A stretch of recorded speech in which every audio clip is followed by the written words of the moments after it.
আসসালামু আলাইকুম। আমি মোহাম্মদ খাইরুম, একজন বাইসাইকেল ট্রাভেলার। আমি ঘুরতেছি পুরো বাংলাদেশের আনাচে কানাচে। তো আজকে আমার গন্তব্য থাকবে হলো বরগুনা জেলার কয়েকটা উপজেলা। আশা করি আপনারা সবাই আমার সাথে। সকাল সকাল আমার যাত্রা শুরু হয়ে যায়। আমি সকাল সকালই হলো যে বের হয়ে পড়ি। আমি গতকাল রাতে যেখানে ছিলাম, এখানে আমি আমার এক বন্ধুর কাছে ছিলাম। তো এখন আমাকে 3 তলা থেকে নামতে হইতেছে। তো নিচে আমার জন্য অপেক্ষা করতেছে আমার বন্ধু এবং এখানকার স্থানীয় একজন সাইক্লিস্ট রায়হান। তো যাই হোক, আমি আমার রাইড শুরু করে দিব। আমি জেলা সরকারি গ্রন্থাগারে ছিলাম গতকাল রাতে। তো এখান থেকে বের হয়ে সকালে এখন চা খেতে হবে, কারণ চা না খেলে আবার সকালে রাইডটা শুরু করাটা একটু কঠিন হয়ে যায়। তো এখানে চা নাস্তা করব।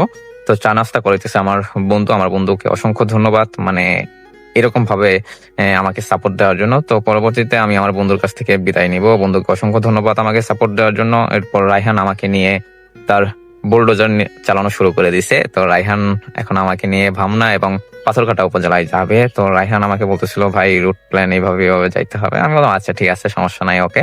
আমাদেরকে ফেরি পার হইতে প্রথমে একটা, সেটা হলো আহ বাইন চকে এরকম একটা মানে ফেরি পার হইতে হবে। তো ফেরিতে এসে দেখি যে এখানে 40 মিনিটের মতো আমাদেরকে অপেক্ষা করতে হবে। আমরা ভাবলাম আচ্ছা সমস্যা নাই, 40 মিনিট অপেক্ষা করি, ফটো সেশন করি আমরা, সমস্যা নাই। তো পরবর্তী আরেকটা জিনিস, এই যে বাম দিকে যেটা দেখতেছেন, বাম দিকে এটা হলো মানে ফেরির টয়লেট। তো যাই হোক, ওই যে এখানে পানি পড়তেছে, এটাই টয়লেট হয় এখানকার। খারাপ পরিস্থিতিতে পড়লে মানুষ এখানেই টয়লেট করে, এখানেই সবকিছু করতে হয়। তো পরবর্তীতে আমি সৌন্দর্য দেখতেছিলাম, এখানকার সৌন্দর্য দেখতেছি আর ভাবতেছি যে মানুষ কত রিস্ক নিয়ে এই নদীটা পার হয়। এখানে যদি একটা সেতু হয় তাহলে মানুষের জন্য অনেক উপকার হয়। এটা আমি রায়হান দুজনেই গল্প করতেছিলাম। তো পরবর্তীতে আমরা আমাদের যাত্রা শুরু করে দেওয়ার কিছুক্ষণ আছে। তবে আজকে যেটা দেখলাম মাত্র, এটা হলো এই ঘাটের 2 নাম্বার ফেরি চলতেছে আর কি, মানে সময় অনুযায়ী চলো। প্রচুর পরিমাণে গাড়ি এখানে আইসা অপেক্ষা করতেছে আর বাইক প্রচুর পরিমাণে।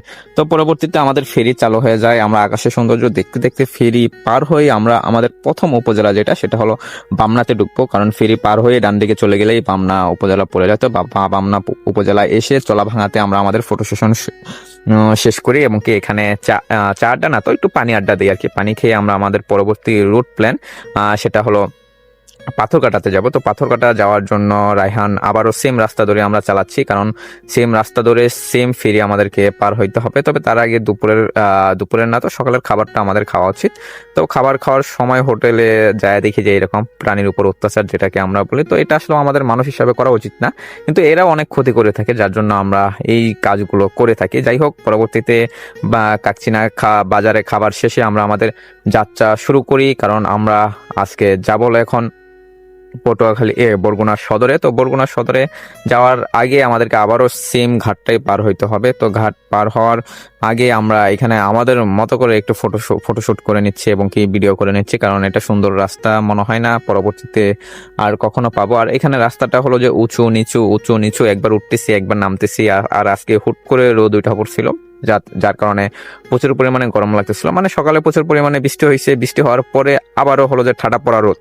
তো এর জন্য একটু ক্লান্তি লাগতেছিল আমাদের। তো আজকে আমার পার্টনার ছিল রায়হান অনেক ভালো সাইক্লিং করে আর মানে একটু খাবার বেশি খায় মনে হয়, আমার মনে হয়েছে। যাই হোক, পরবর্তীতে ঘাটে আমরা চলে আসি। তো ঘাটে এসে আমরা ফেরি পাবো না, কারণ ফেরি মাত্রই গেছে এখান থেকে, এখানে 1-2 ঘন্টা লেট হবে। তো এর জন্য আমরা সিদ্ধান্ত নিলাম যে আমরা ট্রলারে পার হবো, কারণ ট্রলারে পার হওয়া এখানে আবার অনেক রিস্ক। আর এখন আর এই সময় আরো রিস্ক থাকে। আর ট্রলারে পার হইতে হইতে আমি দেখতেছিলাম এখানে মানুষজন মাছ ধরে কিভাবে, এখানকার সৌন্দর্য দেখতেছিলাম। আর মানুষজন কতটা মানে রিক্স নিয়ে এখানে পার হয়, মানে নৌকা না, তো ট্রলার জাস্ট খালি হেলতেছে দুলতেছে। তো পরবর্তীতে পার হয়ে আমরা চা ব্রেক দিই হলো বরগুনা উপজেলা পরিষদের সামনে। তো এখানে চা ব্রেক দিয়ে রায়হান আমাকে রুট প্ল্যান বুঝাই দেয়। তো রুট প্ল্যান অনুযায়ী আমি বরগুনা বাজার থেকে তালতলির উদ্দেশ্যে রওনা দিব। তো রায়হান আমাকে বিদায় দেওয়ার পরেই হলো যে আমি আবারও বৃষ্টির বাধায় পড়ে যায়। তো এখানে আমি একটা মাদ্রাসায় অপেক্ষা করার পর আমি আবারও যাত্রা শুরু করি, কারণ আমাকে আবারও হলো যে ফেরি দিয়ে ঘাট পার হইতে হবে। তবে এখানে ট্রলারে পার হইতে হবে, ফেরি পাওয়া যাবে না। তো এসেই দেখি ট্রলার চলে আসছে। আসার পর এখানেও প্রায় আমাকে 40 মিনিটের মতো অপেক্ষা করতে হয়েছে, কারণ এখানেও টাইম টু টাইম ট্রলার ছাড়ে। তো ট্রলার ছাড়ার আগে যেটা আমি দেখতেছিলাম যে নদীতে এত পরিমাণে স্রোত, মানে কল্পনার বাহিরে। আমি যে ট্রলারে বসেছিলাম, মানে বসে শুধু মানে ধুলতেছি আমি, মানে দোলনার ভিতরে যেমন ভাবে ধুলে মানুষ, সেরকম ভাবে ধুলতেছি। তো ধুলতে আমি মানে অনেক ভয় পাইতেছিলাম যে কিনা কি হয়ে যায়। তো পরবর্তীতে ধুলতে আমি যখন চলে আসলাম এই পারে এসে হলো যে মানুষদের দৌড়াদৌড়ি দেখতেছিলাম আর বাইকওয়ালাদের দৌড়াদৌড়ি দেখতেছিলাম, মানে যাত্রীদেরকে নেওয়ার জন্য, জাস্ট এটাই।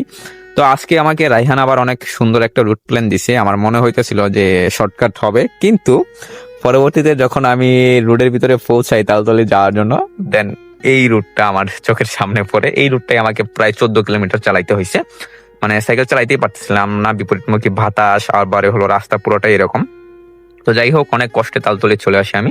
এসে এখানে দুপুরের খাবারটা খেয়ে নেই। খাবার ভালো ছিল কিন্তু লবণ এখানে একটু কম খাই। তো পরবর্তীতে আমি আরো শর্টকাট প্ল্যান করি, কারণ আমাকে এখন যাইতে হবে কলাতলিতে।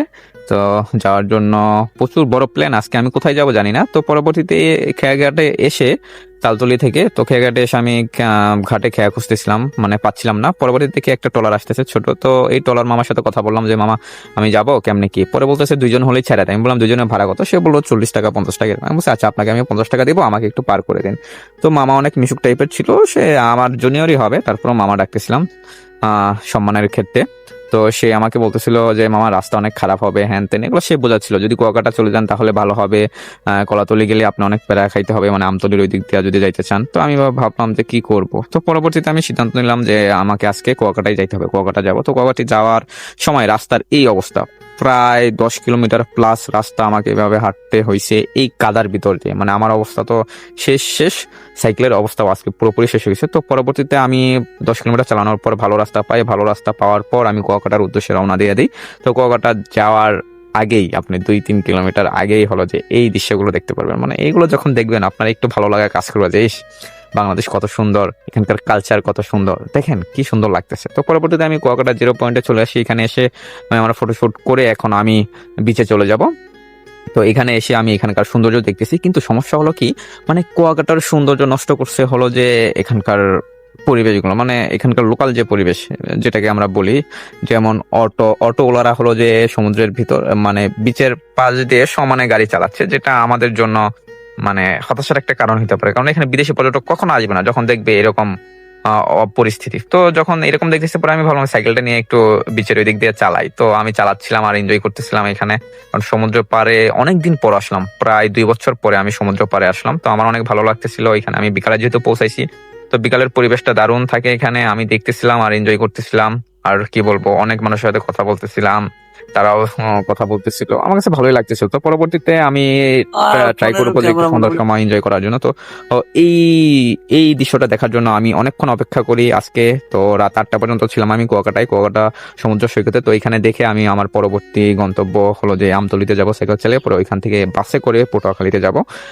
আশা করি পরবর্তী ভিডিওর জন্য সবাই আপনারা অপেক্ষা করবেন আর কুয়াকাটার সুন্দর একটা ভিডিও আসবে। ধন্যবাদ।